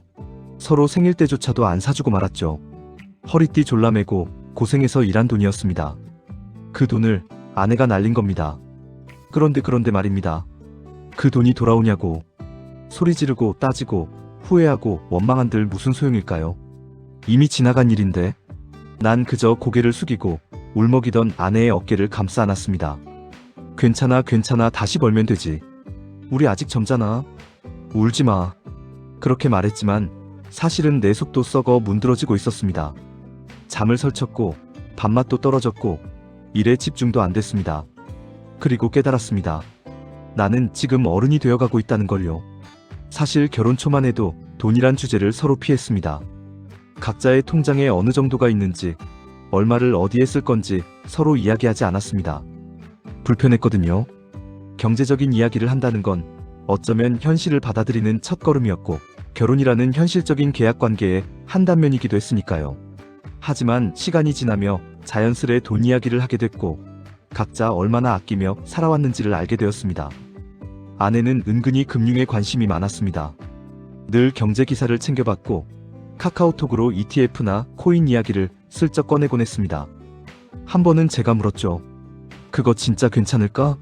요즘 다 코인, 주식하던데 너도 할래? 그때 아내는 조심스레 고개를 끄덕였습니다. 나도 공부 좀 해보려고. 그렇게 아내는 처음으로 투자라는 것을 시작했습니다. 코인, 주식, ETF 뭐 이것저것 소액으로 천천히 들어가더니 어느 날은 저보다 먼저 증권사 앱을 켜서 아침 뉴스를 보고 있더군요. 저는 그런 모습이 은근히 대견했습니다. 하지만 그런 관심과 노력이 꼭 수익으로 연결되는 건 아니었어요. 늘 그렇듯 욕심이 생기기 시작하면서 무너졌습니다. 한때 1,000만 원 가까이 수익이 났던 적이 있었습니다. 그날 아내는 저에게 자랑스럽게 말했습니다. 나 이제 주식으로 차 살 수 있을지도 몰라. 웃으면서도 저는 조금 걱정스러웠습니다. 이렇게 초반에 잘 풀리는 게 더 위험한 거 아닌가 싶었죠. 그리고 결국은 불안이 현실이 됐습니다. 전기차 관련 종목을 물렸고, 반도체 대장주라던 종목은 계속 하락했고, 메타버스 테마주라던 것도 고점에서 물려버렸습니다. 아내는 처음에는 지금이 기회일지도 몰라라며 물타기를 했고, 급기야 마이너스 통장을 개설해 레버리지를 일으키기 시작했습니다. 그 사실을 알게 된 건 마통 상환이 시작되면서였습니다. 이거 뭐야, 왜 80만 원이나 빠져나가? 아, 그게 나 조금만 빌렸어. 진짜 조금이야? 그 말이 떨어지고 저는 할 말을 잃었습니다. 당장은 뭐라 하지 못했습니다. 그저 고개를 숙였고 뭔가 말하면 싸울 것 같아 방으로 들어가 버렸습니다. 며칠간 말도 잘 안 했습니다. 저도 혼란스러웠거든요. 믿고 있던 사람에게 뭔가 금이 간 기분이었습니다. 하지만 생각해보니 아내를 탓할 일만은 아니었습니다. 저도 몰랐고 대화를 충분히 하지 않았으며 어쩌면 그동안 아내가 얼마나 버티고 있었는지도 제대로 몰랐던 것 같습니다. 그 사실을 깨닫자 오히려 마음이 더 미안해졌습니다. 어느 밤 아내가 조용히 제 옆에 앉아 말했습니다. 오빠, 나 진짜 미안해. 나 진짜 잘해보려고 했던 거야. 우리 둘 다 그렇게 아껴 쓰고 열심히 일해서 번 돈인데 내가 다 망쳐서 미안해. 그리고 그녀는 울었습니다. 소리 없이 조용히. 고개를 숙이고 눈물만 줄줄 흘리는 모습. 전 처음으로, 정말 처음으로 아내를 안고 같이 울었습니다. 괜찮다는 말도 하지 않았습니다. 그냥 가만히 안고 같이 울었습니다. 그렇게 우리는 어른이 되어가고 있습니다. 지금 우리 통장엔 남은 돈이 많지 않습니다. 여전히 마이너스고 대출 상환 스케줄도 빡빡합니다. 그리고 저는 결심했습니다. 이제는 진짜 현실을 마주보고 함께 가자고. 우리는 둘이니까요. 더 이상 돈을 탓하지 않기로 했습니다. 대신 우리의 시간을 소중하게 쓰기로 했습니다. 작은 행복을 소중히 하기로. 두 손 꼭 잡고 다시 시작하기로. 아내는 요즘 다시 아르바이트를 알아보고 있고, 저는 월급 외에 작게라도 부업을 준비 중입니다. 같이 살아가는 삶이란 게 바로 이런 거겠지요. 아직도 속은 많이 상합니다. 가끔 아내가 부엌에서 조용히 울고 있을 때 저도 함께 눈물이 납니다. 하지만 이제는 감정에만 머무르지 않기로 했습니다. 앞으로 나아가는데 에너지를 쓰기로 했습니다. 쓰디쓴 경험이지만 이 또한 우리의 이야기이고 우리 둘만의 시간입니다. 혹시 이 글을 읽고 있는 누군가가 있다면, 당신도 지금 사랑하는 사람과 함께 고통을 겪고 있다면 조용히 손을 잡아주세요. 돈은 다시 벌면 됩니다. 신뢰와 감정, 사랑과 동료애는 다시 얻기 힘듭니다. 이 삶에서 우리는 함께 어른이 되어갑니다. 울어도 괜찮고 좌절해도 괜찮습니다. 다만 함께 손 놓지 말고 걸어가면 됩니다. 그리고 다시 작은 희망 하나로 하루를 시작하세요. 그게 우리가 살아가는 이유일지도 모르니까요. 주식 실패 후 비트코인 성공, 그리고 삼성전자 저가매수 결심. 고통의 시작, 주식의 늪. 2020년 전 세계가 팬데믹으로 휘청이던 그해, 나는 작은 기대를 품고 주식시장에 발을 들였다.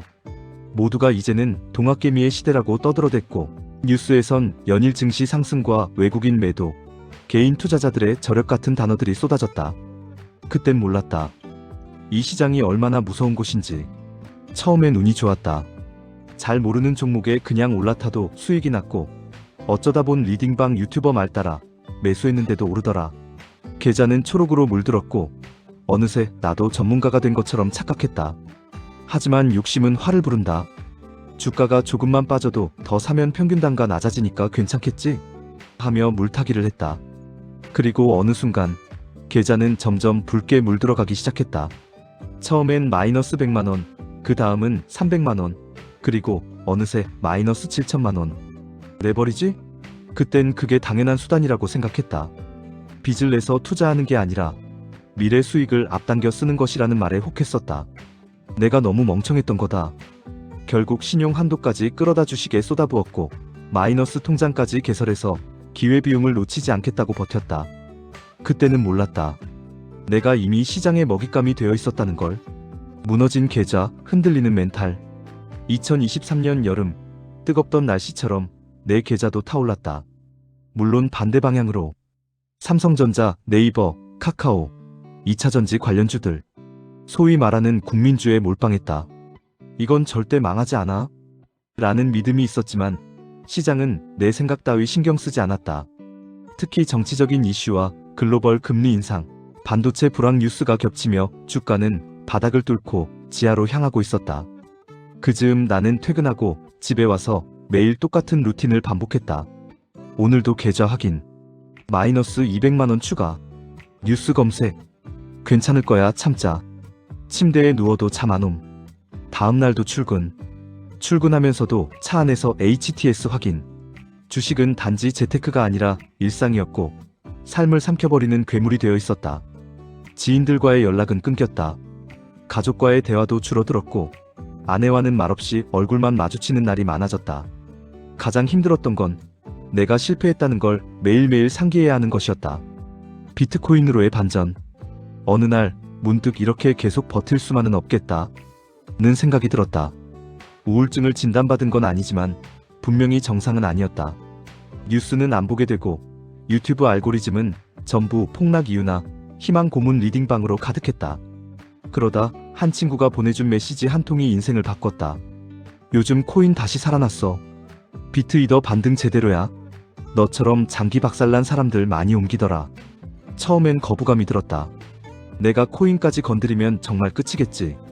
하지만 생각해보면 주식이 이미 끝을 보여줬다. 더 잃을 것도 없었다. 그렇게 나는 조심스럽게 비트코인에 발을 담갔다. 하지만 이번엔 달랐다. 나는 다시는 똑같은 실수를 반복하지 않기로 결심했다. 몰빵하지 않았다. 레버리지도 쓰지 않았다. 상승과 하락 모두의 논리를 공부했다. 공포에 사지 않고 탐욕에 팔지 않으려 애썼다. 그 결과 2024년 한 해 동안 비트코인에서 약 30% 수익률을 올릴 수 있었다. 물론 수익금 자체가 이전 손실을 메우지는 못했다. 하지만 이건 단순히 돈의 문제가 아니었다. 나는 아직 무너지지 않았다는 희망을 갖게 된 것이 중요했다. 다시 현실로. 삼성전자 저가매수 결심. 비트코인에서 어느 정도 수익을 실현한 지금 나는 다시 고민에 빠졌다. 이제 이 수익을 어떻게 지켜야 할까? 피터 드러커의 말이 문득 떠올랐다. 계란을 한 바구니에 담지 마라. 그래. 나는 또 다른 바구니를 찾아야 했다. 지금처럼 코인에만 기대선 안 된다. 그렇게 해서 내가 선택한 건 다시 주식이었다. 이 말은 스스로에게도 충격이었다. 그렇게 절망하고 원망했던 주식이었는데, 하지만 이번엔 달랐다. 나는 단순히 상승할 종목을 찾는 게 아니라 지금 시장이 과도하게 무시당하고 있는 종목을 찾고 있었다. 그리고 삼성전자가 눈에 들어왔다. 다들 말린다. 지금 국장은 답 없다. 삼전은 10년 전 가격도 돌파 못했어. 성장성 끝났어. 하지만 이상하게 나는 그 말들이 들릴수록 확신이 들었다. 지금이 매수 타이밍일지도 몰라. 삼성전자는 단순히 기업 하나가 아니다. 대한민국 산업의 심장이고 반도체의 상징이며 가장 많은 사람들이 투자한 종목이다. 모두가 비관할 때 나는 시장과 반대로 간다는 마음으로 한 주씩 모으기 시작했다. 그리고 앞으로 이제 나는 더는 단기 수익에 목숨 걸지 않는다.